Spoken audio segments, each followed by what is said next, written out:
अगर मैं ये सवाल पूछूं कि जापानीज का सबसे आसान पार्टिकल कौन सा है, तो शायद आप में से कई लोग बोलेंगे पार्टिकल वा, क्योंकि हमने टेक्स्ट बुक्स में सबसे पहले यही तो पढ़ा है और हमें लगता है कि पार्टिकल वा जस्ट एक टॉपिक मार्कर है।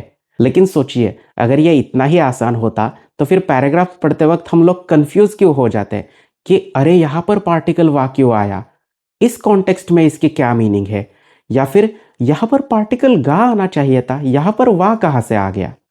अगर आपके मन में भी कभी ऐसे सवाल आए हैं तो ये वीडियो आपके लिए है, क्योंकि आज हम देखने वाले हैं पार्टिकल वा के अलग अलग यूसेस, और वो भी अपने देसी निहोंगो स्टाइल रिलेटेबल एग्जाम्पल्स के साथ। तो फिर देर किस बात की, चलिए शुरू करते हैं। इसका पहला और मेन यूसेज तो है टॉपिक को मार्क करना। मतलब हम अपने सेंटेंस में किसी व्यक्ति या फिर किसी चीज के बारे में कुछ कहते हैं या फिर कुछ जानकारी देते हैं, तो उस व्यक्ति या फिर उस चीज को मार्क करने का काम करता है पार्टिकल वा। जैसे वाताशी वा आकाशु देस। अब इस सेंटेंस में वाताशी यानी कि मैं इस सेंटेंस का टॉपिक हूं, इसलिए उसको वा लग गया। और उसके बाद मैंने जानकारी दी कि आकाशु देस मतलब मैं आकाश हूं। और एक एग्जांपल देखिए, शिंकानसेन वा तोतेमो हायाई देस मतलब बुलेट ट्रेन काफी तेज है। तो यहाँ पर बुलेट ट्रेन यानी शिंकानसेन हमारा टॉपिक था, इसलिए उसको हमने वा लगाया और उसके बाद हमने उसकी जानकारी दी कि तोतेमो हायाई देस यानी कि वो काफी तेज है। अब इसका दूसरा यूसेज देखते हैं। आपने टेक्स्ट बुक्स में शायद पढ़ा होगा पर्सन वा बॉडी पार्ट गा एडजेक्टिव देस, या फिर समथिंग वा समथिंग गा एडजेक्टिव देस, राइट। लेकिन इस कॉम्प्लेक्स ग्रामर रूल को भूल जाइए। मैं आपको एकदम आसान जुबान में बताता हूं कि ये कॉन्सेप्ट क्या है। इसके लिए इमेजिन कीजिए कि एक बहुत बड़ी पिक्चर है और इस पिक्चर के अंदर एक छोटी पिक्चर यानी कि उस बड़ी पिक्चर का एक छोटा सा हिस्सा है। तो हमें क्या करना है, उस बड़े पिक्चर के उस छोटे हिस्से की कोई क्वालिटी बतानी है। तो यहाँ पर जो बड़ी पिक्चर है वो हमारा टॉपिक हो जाएगा, इस वजह से हम उसको वहां लगाएंगे। और जो छोटी पिक्चर या फिर उस बड़ी पिक्चर का छोटा सा हिस्सा है वो हमारे टॉपिक का एक छोटा सा पार्ट बन जाएगा, इस वजह से हम उसे लगाएंगे गा। और उसकी हम कुछ क्वालिटी बताने वाले हैं, इस वजह से उसके बाद आएगा एडजेक्टिव। जैसे देखिए, जापान काफी बड़ा है यानी कि वो आपकी बड़ी पिक्चर हो गई। और जापान के अंदर वेंडिंग मशीन्स है यानी कि वेंडिंग मशीन्स जापान इस बड़े पिक्चर का एक हिस्सा हो गई। और अब हमें वेंडिंग मशीन्स की स्पेसिफिकेशन बतानी है, जो कि है वो काफी ज्यादा है जापान में। तो हम बोलेंगे निहोन वा जिदो हांबाई की गा ओई देस। तो बड़ी पिक्चर यानी कि निहोन को हमने लगा दिया वा, और छोटी पिक्चर यानी कि वेंडिंग मशीन्स उन्हें हमने लगा दिया गा, एंड वो काफी ज्यादा है, ये क्वालिटी हो गई। तो हमने कहा ओई देस। अब इसका और एक एग्जांपल देखिए, शिजुका सान वा खामी गा नागाई देस मतलब शिजुका सान के बाल लंबे हैं। सो शिजुका सान हमारी मेन टॉपिक थी, इस वजह से हमने वा लगा दिया। फिर उसके बालों की बात कर रहे हैं तो वो हमारा सब टॉपिक हो गया, उसको हमने गा लगा दिया। एंड नागाई वो उसकी क्वालिटी हो गई, इस वजह से शिजुका सान वा खामी गा नागाई देस। अब इसका लास्ट एग्जांपल देखिए, इंदो वा गोहान गा ओइशी देस मतलब इंडिया में काफी स्वादिष्ट खाना मिलता है, या फिर इंडिया का खाना काफी स्वादिष्ट होता है। इसका तीसरा इंपॉर्टेंट यूसेज है वा गा वा। अब चौंकिए मत, मैं आपको एकदम आसान जुबान में समझाता हूं। जब आप दो चीजों की बात करते हैं और उन दोनों में फर्क होता है, जैसे एक अच्छा है और दूसरा बुरा, एक बड़ा है और दूसरा छोटा, एक काम आप करते हैं लेकिन दूसरा नहीं करते, तो इन दोनों डिफरेंसेस को हाईलाइट करने के लिए उन दो चीजों के बाद पार्टिकल वा को इस्तेमाल किया जाता है। जैसे एग्जाम्पल देखिए, हिरागाना वा योमेमासु गा कांजी वा योमेमासेन मतलब मैं हिरागाना तो पढ़ सकता हूं लेकिन कांजी नहीं पढ़ सकता।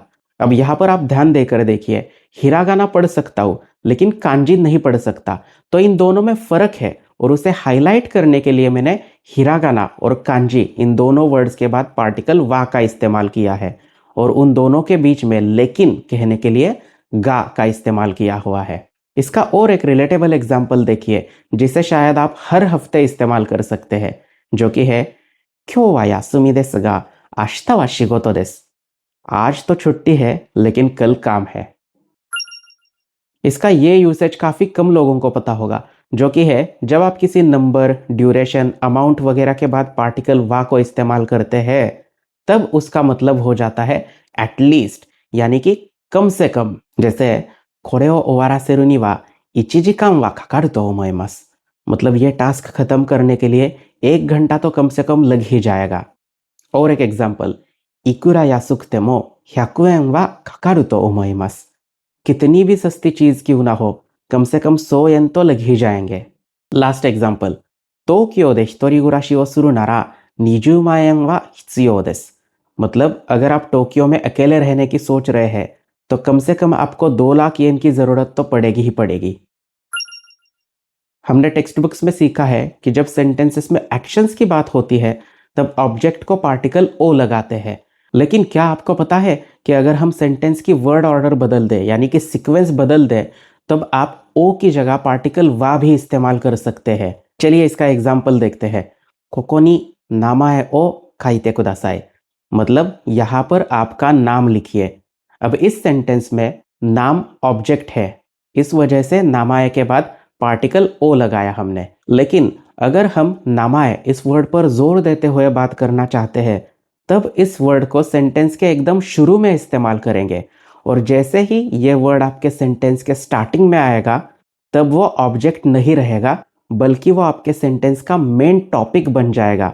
और ऐसे समय पर पार्टिकल ओ हट जाएगा और उसकी जगह पर आप इस्तेमाल करेंगे पार्टिकल वा। जैसे मेन सेंटेंस था कोकोनी नामाए ओ खाइते कुदासाई, लेकिन अब यह बदलकर हो जाएगा नामाए वा कोकोनी खाइते कुदासाई।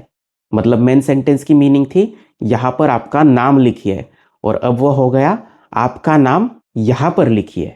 इसी की तरह और एक एग्जांपल देखिए। जब मैं कहता हूँ किप्पु ओ खाइमाशिता, तो इसकी मीनिंग होगी मैंने टिकट्स खरीद लिए। मतलब मैं यहाँ पर जस्ट जानकारी दे रहा हूँ कि मैंने टिकट्स खरीदे।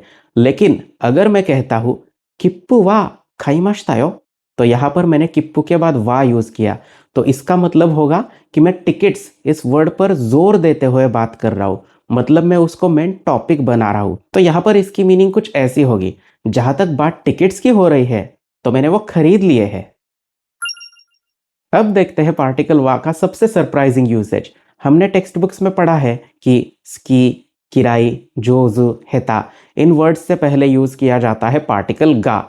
लेकिन मैं अगर आपको बताऊं कि ऐसा जरूरी नहीं है, यहां पर आप पार्टिकल वा भी यूज कर सकते हैं। तो जैसे अब देखिए, मैं कहता हूं उता गा स्की देस, तो वहां पर मैं ऐसे भी कह सकता हूं उता वा स्की देस।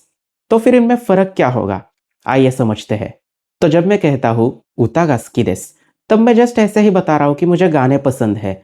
लेकिन जब मैं कहता हूं उता वा स्की देस, तो यहाँ पर मीनिंग थोड़ी सी चेंज हो जाती है, और ये कुछ ऐसा साउंड करता है कि बाकी चीज़ों के बारे में तो पता नहीं, लेकिन हाँ गाने तो पसंद है मुझे। वैसे ही अगर आप सामने वाले को बोलते हैं निहोंगो गा जोजु देसु ने, तो वहाँ पर होगा वाह आपकी जापानीज कितनी बढ़िया है।